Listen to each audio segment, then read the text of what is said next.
Bueno, ya tenemos aquí en nuestra casa una de las primeras personas que inició con este proyecto, que es Oncología al Día, un proyecto extraordinario que está trascendiendo a nivel nacional e internacional, y ella es Ana Marcela Jiménez. Buenas tardes, ¿cómo están, Liz? Hola Daniel, buenas tardes, amigos televidentes que nos ven en casa. Pues es un gusto y es una alegría para mí poder estar el día de hoy con ustedes y poder iniciar esta nueva etapa de este programa que ya va sobre 2 años. Es una segunda temporada y lo traemos cada vez mejor para ustedes, sin lugar a dudas, y a Dani también, que ha sido una mente maestra para que podamos llegar a ustedes todos los miércoles a las 3 de la tarde en punto. Excelente, Eli. Bueno, y antes que todo, felicidades por su embarazo, ¿verdad? Gracias, Dani. Ahora ya no andamos atendiendo solas, sino que andamos con compañía. Qué bueno, qué bendición. Así Gracias. que felicidades, ¿verdad? Sin lugar a dudas es una bendición que no nos esperábamos, pero que llegó, bueno, y que definitivamente pues nos está robando la vida. Qué bueno, felicidades. Bueno, hoy tenemos una invitada de lujo, ¿verdad, Eli? Así es, tenemos una doctora que nos va a acompañar este y el próximo programa, y es la doctora Alicia Cerrato. Ella no solo es ginecóloga, sino que también es mastóloga y tiene una especialidad en oncoplastía. Ya les vamos a contar qué es oncoplastía y a qué se dedica a ella y de qué nos va a informar el día de hoy. Bueno, ya está en vivo la doctora Cerrato. Buenas tardes, doctora. Buenas tardes, ¿qué tal están? Qué gusto estar aquí y poder compartir este espacio. Muchísimas gracias por la invitación. Un gusto, doctora, es un placer. Yo la conozco a la doctora desde que era estudiante. Nos volvimos a reencontrar por esta bella labor. Y qué más lindo que tener personas que uno conoce, que conoce desde mucho atrás, para poder trabajar en conjunto, desarrollar temas hermosos en amenidad para ustedes en su casa. Doctora, le tengo una primera pregunta. Necesito que usted nos hable de muchas generalidades en este primer programa, para que en el segundo ya hablemos de cosas específicas que nos pregunten nuestros televidentes. Y una de ellas es, ¿existe una edad como tal para que las mujeres tengan que revisarse o puedan padecer de cáncer cuando hay también antecedentes oncológicos?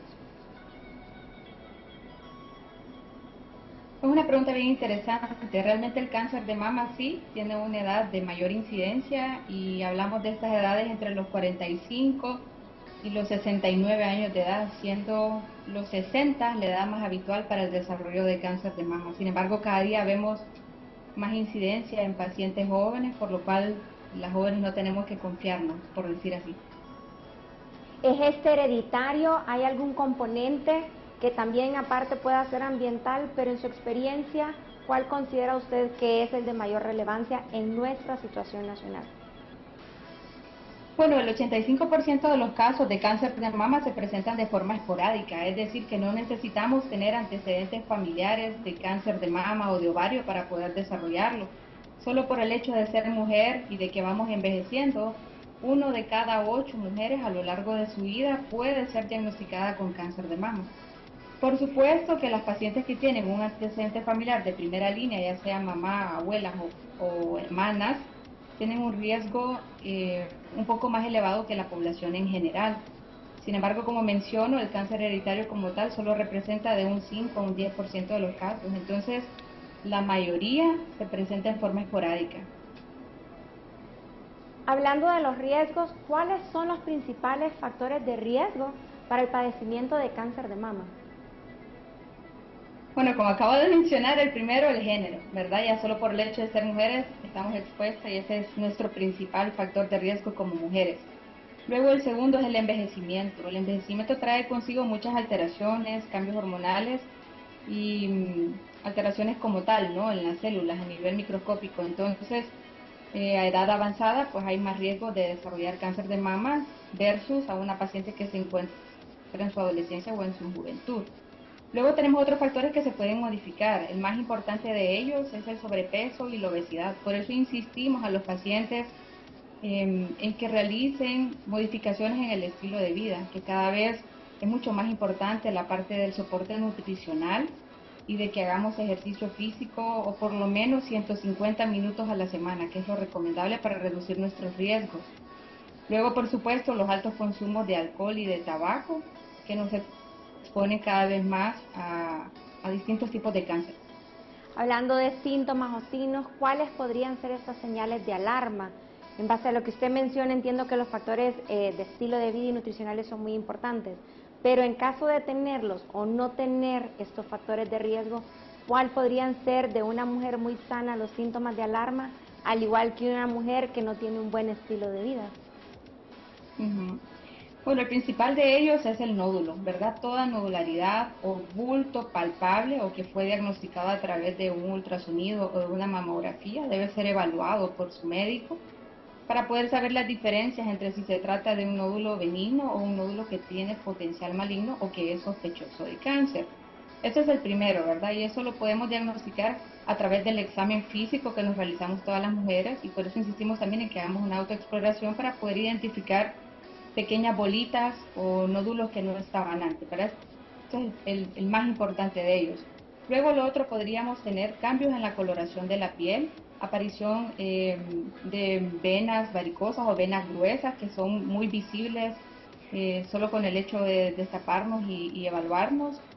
Luego tenemos la parte de la secreción a través del pezón. Secreciones espontáneas no son normales, esos son síntomas que deben alarmarnos y que deben movernos a buscar ayuda o una evaluación por un médico que esté capacitado.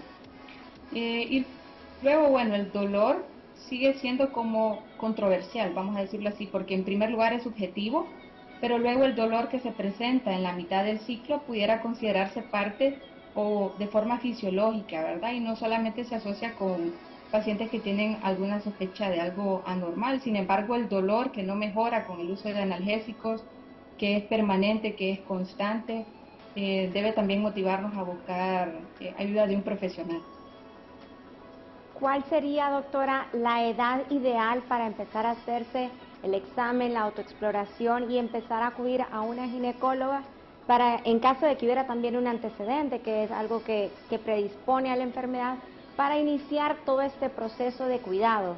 O sea, hay artistas como Angelina Jolie que tenían la tendencia y lo que hicieron es un caso épico, y en base a esto empezaron la parte preventiva. En nuestra cultura, lo que conversábamos usted y yo el día de ayer, no existe la cultura de prevenir, el hábito de prevenir, sino la costumbre de tratar. Entonces, ¿qué edad considera usted que las jóvenes, las señoritas, pueden empezar a hacerse su examen y sus madres o padres en conjunto llevarlas a una primera evaluación, y si hubiera el antecedente, si eso cambia en una paciente normal o una paciente con antecedente oncológico de cáncer de mama? Ujú. Sí, claro que sí. Las edades de cribado, y esa es una pregunta bien habitual, las edades de cribado, y cuando hablamos de cribado nos referimos a pacientes asintomáticas, que no tienen ninguna sospecha, ninguna alteración, ninguna anormalidad en el seno. Pacientes mayores de 40 años deben acudir a realizarse una mamografía anualmente. ¿Por qué razón? La mamografía nos permite diagnosticar lesiones muy finas. Estas son las famosas llamadas microcalcificaciones, que son visibles a través de un estudio de mamografía. Entonces, el estudio ideal en una paciente asintomática sigue siendo este. Este es el estándar de oro, digamos, para el diagnóstico temprano de lesiones cancerosas. Entonces, toda mujer mayor de 40 años debe hacerse una mamografía anual, sea que tenga síntomas o no. Es parte como de la evaluación preventiva que tú estás mencionando. Luego, en pacientes que son jóvenes, a partir de los 20 años se recomienda que todas las muchachas en edad reproductiva, pasando el periodo menstrual, hagan una autoexploración. Esto es muy sencillo, se deben colocar frente al espejo, obviamente sin ropa, y deben hacer algunos movimientos con los brazos para poder inspeccionar la forma, el tamaño y la característica del seno. Y luego, utilizando los 3 dedos, las 3 yemas de nuestros dedos centrales de la mano, hacemos un movimiento suave de presión desde afuera hacia adentro y finalizando en el pezón. Y también hay que evaluar la zona de la axila, que vamos a tratar de identificar si hay pequeñas pelotitas, que más o menos, voy a decirlo en lenguaje simple, se perciben como una bola de yaxes. Yo creo que todos jugamos yaxes cuando éramos pequeños, y más o menos esa es la característica, la textura, es como un plástico, como un caucho, y casi siempre son bolas redondas. Eso es lo que estamos buscando en el autoexamen mamario. Entonces, toda mujer mayor de 20 años puede realizarlo una vez al mes, pasando el periodo menstrual. Para responder tu segunda pregunta, la gente que tiene antecedentes familiares de cáncer de mama deben iniciar su estudio de mamografía antes de la edad de cribado, que eran los 40, ¿verdad?, que les mencioné. Entonces se recomienda que las pacientes que tienen un familiar directo, ya sea mamá o hermana, inicien un programa de alto riesgo, es decir, que van a ir alternando el estudio de la mamografía a partir de los 30 años y se hace en forma alternativa con resonancia de la mama. Entonces, por ejemplo, en países del primer mundo lo que se hace, se pide una mamografía a los 6 meses resonancia, a los siguientes 6 meses mamografía, a los siguientes 6 meses resonancia, y eso inicia a partir de los 30 o 35 años de edad, dependiendo de qué país es donde se implemente. Mi recomendación sería, si tienes un familiar directo, que inicies a hacerte por lo menos tu mamografía antes de la edad del cribado, por lo menos a los 30 años, y por supuesto que acudas a tu mastólogo o a tu médico de confianza para que te haga una evaluación también. Otro método alternativo que utilizamos en las chicas jóvenes y que nos sirve mucho para poder hacer la identificación de quistes versus fibroadenomas, que son condiciones benignas muy habituales en las chicas jóvenes, es el ultrasonido mamario. Sin embargo, quiero aprovechar este momento para recalcar que el ultrasonido no sustituye el uso de la mamografía como diagnóstico para el cribado de cáncer de mama. Ese es un comentario que me ha encantado porque se maneja que el ultrasonido se puede realizar en lugar de la mamografía antes de los 40 años.